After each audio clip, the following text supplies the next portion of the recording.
আপনার হয়তো আমাকে ভালো লেগেছে, কিন্তু কিছুদিন পর যখন আমার প্রতি আপনার ভালো লাগাটা কমে যাবে, তখন আপনিও আমাকে আর মানিয়ে নিতে পারবেন। আপনি এখন আসুন। বড়ব্বা, আপনি আমাদের জায়গার উপর দিয়ে এসব পুচ্ছেন কেন?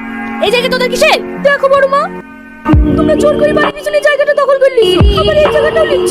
আমি এখানে এটা বলতে দেবো না। দেখ তবে তুই মেরে মুখ ভেঙে দেব। আমি জানি বড় মা, তোমরা শুধু মারতেই পারবা, কিন্তু যখন আমরা দুমুঠো খেতে পাই না, কই তখন তো কেউ খোঁজ নাও না। বাবা, তুমি ভাই মেয়ের কথা শুনেছো?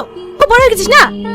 এটা কি মকসুদ ভাইয়ের বাড়ি? তার ভাইয়ের বলে একটা মেয়ে আছে, তাই বিয়ের কথার জন্য এসেছি। মাস্টারের ছেলে, ওরা অনেক বড় লোক, কিন্তু মেয়েটা দেখতে ভালো বলে আমাকে পাঠালো। মাস্টারের ছেলের কপালটা কি এতটাই খারাপ? না হলে এই মেয়ের সাথে বিয়ের কথা বলতে আসবেন কেন? আপনি কি বলছেন?